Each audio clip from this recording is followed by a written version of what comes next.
Happy morning, students. So, welcome to Suryan Academy, and this is Shyam. And today I am going to deal with the chapter His First Flight, 10th Standard, Unit 1, and it is written by Liam O'Flaherty. Okay, students, இன்னைக்கு நாம 10th standard நோடைய first unitல இருக்கக்கூடிய first prose, அதாவது his first flight. இதனுடைய author யார் பார்த்தீங்கன்னா Liam ஓ ஃபிளாஹர்டி.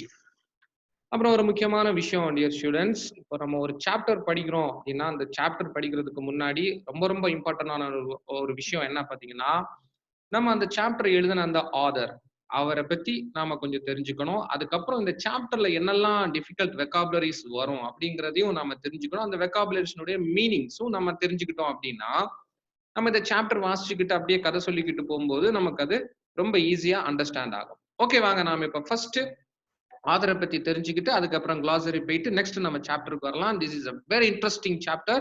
10th ஸ்டாண்டர்டுக்கு ரொம்ப ரொம்ப முக்கியமான ஒரு சாப்டர். அதே மாதிரி எல்லா எக்ஸாமினேஷனுக்கும் இந்த சாப்டர்ல இருந்து ஒரு கொஸ்டின் நீங்க கண்டிப்பா எதிர்பார்க்கலாம். அந்த பேராகிராஃப், அதாவது நம்ம பேராகிராஃப் கொஸ்டின் சொல்லுவோம், 5 மார்க் கொஸ்டின்ஸ், அது கண்டிப்பா இந்த சாப்டர்ல இருந்து உங்களுக்கு இருக்கு. ஸோ இப்போ நம்ம ஃபர்ஸ்ட் நம்மளுடைய ஆதரை பத்தி தெரிஞ்சுக்கிறதுக்கும் அதுக்கப்புறம் கிளாசரியும் நம்ம ஃபர்ஸ்ட் இது பார்த்துக்கலாம். ஸோ நம்ம ஆதர் யார் பார்த்தீங்கன்னா Liam O'Flaherty. He was an Irish novelist and short story writer and a major figure in the Irish literary renaissance. அதாவது இவர் ஒரு ஐரிஷ் நாவலிஸ்ட், அயர்லாண்டை சார்ந்தவர். அதே மாதிரி இவர் அந்த குட்டி கதை எழுதுறதுல எல்லாம் ரொம்ப கில்லாடி. I mean short story, is a very good short story writer. அதாவது குட்டி கதை தான் நமக்கு, அதாவது ஒரு பெரிய கதைன்னா நம்ம ரொம்ப நேரம் படிச்சுட்டு இருப்போம், நமக்கு அது ரொம்ப இன்ட்ரெஸ்டிங்கா இருக்காது. அப்ப இவருடைய கதைகள் பார்த்தீங்கன்னா ரொம்ப ஷார்ட்டா இருக்கும், ரொம்ப சிம்பிளா இருக்கும், இன்ட்ரெஸ்டிங்காகவும் இருக்கும்.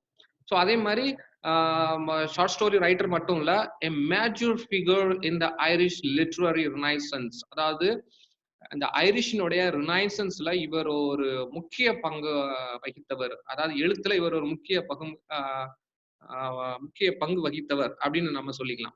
அப்புறம் பாத்தீங்கன்னா he was a founding member of the communist party of Ireland. Ireland இருக்கக்கூடிய கம்யூனிஸ்ட் பார்ட்டியினுடைய ஃபவுண்டர் மெம்பராகவும் இருந்திருக்காரு. A native Irish speaker from the Gaeltacht, O'Flaherty wrote almost exclusively in English except for a small number of short stories in the Irish language. He spent most of his time in traveling and lived comfortably and quietly outside the spotlight.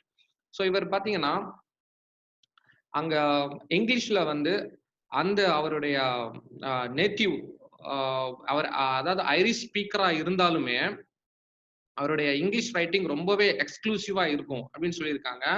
அப்புறம் நிறைய small number of short stories வந்து அவருடைய Irish லாங்குவேஜ்ல அவர் எழுதியிருக்காரு.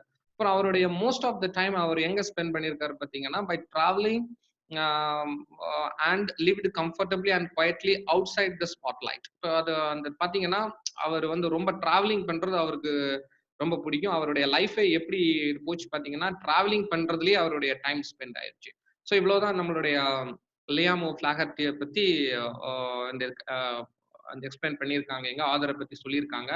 இவர் வாழ்ந்த காலம் பார்த்தீங்கன்னா it belongs to the 19th and 20th century. அதாவது 19ஆம் நூற்றாண்டும் 20ஆம் நூற்றாண்டுலையும் வாழ்ந்திருக்காரு. அவர் ரொம்ப டிராவல் பண்ணதுனால என்னமோ தெரியல, இவர் இந்த கதைய வந்து அவருக்குள்ள இந்த கதை கிடைச்சிருக்கு. ஓகே, ஸோ நம்ம ஆதரை பத்தி பார்த்துட்டோம். இப்போ நெக்ஸ்ட் நம்ம வெக்காபுலரிஸ்குள்ள போய்க்கலாம். ஸோ கிளாசரிஸ்ல என்னெல்லாம் கொடுத்துருக்காங்க பார்த்தீங்கன்னா, ledge. லெட்ஜ்னா a narrow shelf that juts out from a vertical surface. அதாவது ஒரு மலை வெர்டிகலா இருக்கும். அதாவது நம்ம பார்க்கக்கூடிய மலையெல்லாம் பார்த்தீங்கன்னா அப்படி ஃபிளாட்டா இருக்கும். ஸோ இந்த லெட்ஜ் அப்படிங்கிறது வந்து ஃபிளாட்டா இருக்கக்கூடிய ஒரு ஹில் கிடையாது, ஒரு மலை கிடையாது, ஒரு மவுண்டெயின் கிடையாது. இப்போ நான் மேல பிக்சர் நான் உங்களுக்கு லெசன் எக்ஸ்பிளைன் பண்ணும்போது நான் இந்த லெட்ஜ் எப்படி இருக்கும் அதனுடைய ஸ்ட்ரக்சர் உங்களுக்கு நான் காமிக்கிறேன். And then shrilly means producing a high pitched and piercing voice of sound. அதாவது இந்த குருவி கூக்குரல் போட்டுக்கிட்டு குயின்னு சொல்லிட்டு அப்படி போகும் பார்த்தீங்கன்னா அதுக்கு பேர் தான் ஷ்ரில்லி. And then herring, a long silver fish that swims in large groups in the sea. அதாவது கடல்ல பார்த்தீங்கன்னா குரூப்பா ரொம்ப நிறைய ஃபிஷஸ் சேர்ந்து கும்பலா ஒரு கூட்டமா அது போறதுக்கு அந்த ஷிப்ஸினோட அந்த ஃபிஷ்னுடைய பேர் தான் பார்த்தீங்கன்னா ஹேரிங். தென் Devour means to eat something eagerly and in large amounts so that nothing is left. இப்ப நமக்கு வந்து ரொம்ப நாள் இப்ப யாராவது ஒருத்தர் சாப்பிடாம இருந்துட்டு திடீர்னு ஒரு கொஞ்சம் சாப்பாடு கொண்டு நம்ம முன்ன வச்சோம்னா எப்படி சாப்பிடுவாங்க? அதே மாரி நமக்கு ரொம்ப டேஸ்டியான ஒரு ப்ராடக்ட் நம்ம முன்னாடி கொண்டு வந்து இப்படி குடுக்குறாங்க.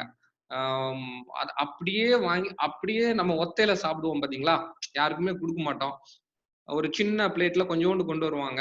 அப்படியே தூக்கி அப்படியே போட்டுருவோம். ஸோ அதுக்கு பிறகு தான் பார்த்தீங்கன்னா, டெவோ.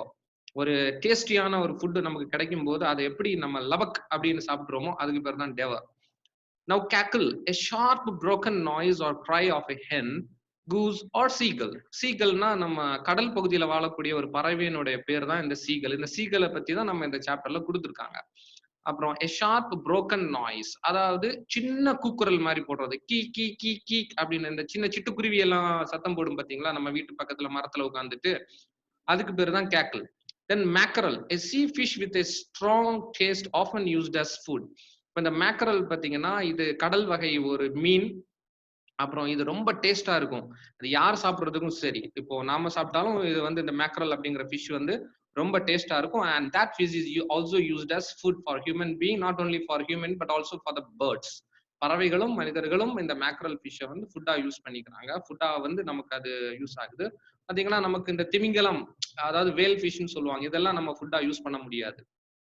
அண்ட் தென் ஹியர் நா, இதுக்கு பேரு க்னா கிடையாதுங்க. நா, இந்த ஜி இதுல சைலண்டா இருக்கும். Gnaw means to bite or chew something repeatedly. இந்த கவ் பார்த்திருக்கீங்களா? மாடு. மாடு வந்து இது வாயில ஏதாவது போட்டுக்கிட்டு அப்படி மென்னுக்கிட்டே இருக்கும். அதுக்கு பேரு தாங்க நா. And then trot, to run at a moderate pace with short steps. அதாவது ஒரு நம்ம லாங் ஜம்ப்ஸ் ஆடுறவங்க தான் இந்த மாடரேட் ஸ்பேஸ் எடுப்பாங்க. இந்த லாங் ஜம்ப்ஸ் ஆடுறவங்க அப்படி ஸ்டெப் பை ஸ்டெப்பா அப்படி எடுத்து போவாங்க பார்த்தீங்களா? அதுக்கு பேரு தான் வந்து ட்ராட். And now precipice, a very steep side of a cliff of a mountain. அப்போ very steep side of a cliff or a mountain means மவுண்டன்ல இருக்கக்கூடிய ஒரு ரொம்ப ரொம்ப ஒடுக்கமான ஒரு பகுதி. அதைத்தான் இப்படி சொல்லியிருக்காங்க, precipice. Then wet, to sharpen.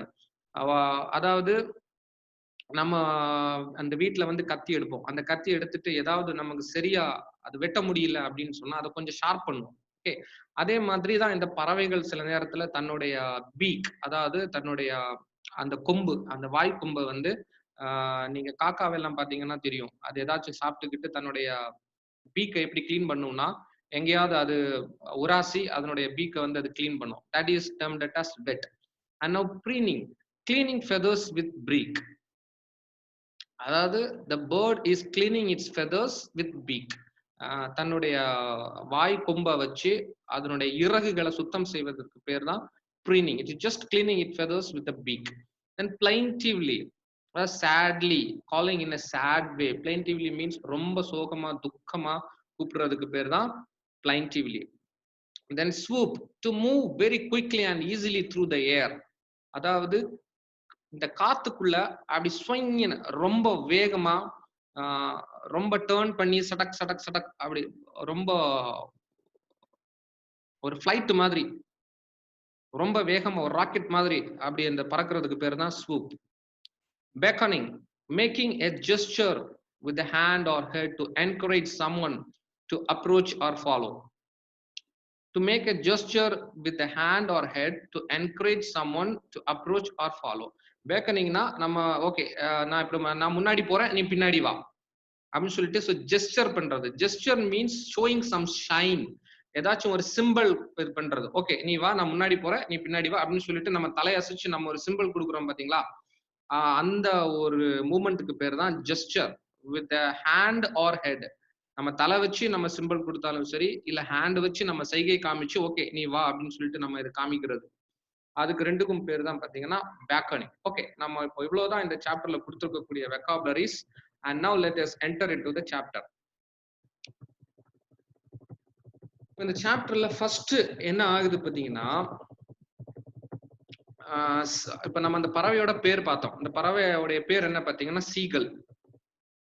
Seagull, see, the young seagull was alone on his ledge. அப்ப லெட்ஜ்னா உங்களுக்கு நான் மீனிங் சொல்றேன்னு சொன்னேன். இப்ப லெட்ஜ்னா என்ன பாத்தீங்கன்னா, இது கீழே பாத்தீங்கன்னா இதான் கடல், இது கீழே கடல்.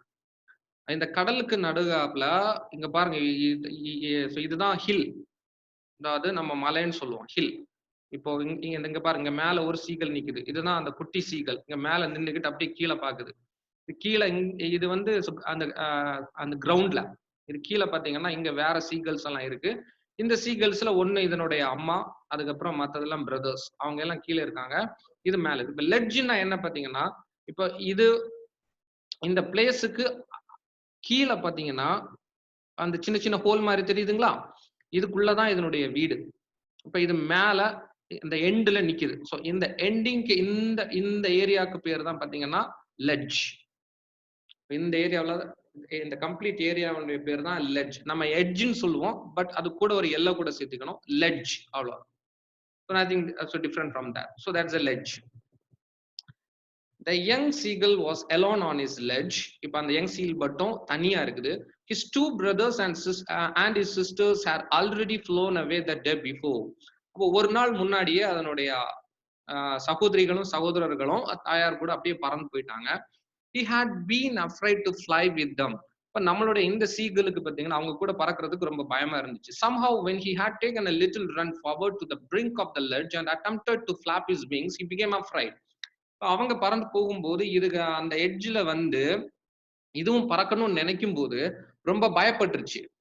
ரொம்ப பயப்பட்டுட்டு இங்க பாருங்க that he became very afraid. ரொம்ப பயந்துகிட்டு அதனுடைய சிறகுகள தட் அடிக்கிறதுக்கு முடியாம அது பயந்துகிட்டு அப்படியே நிக்குது.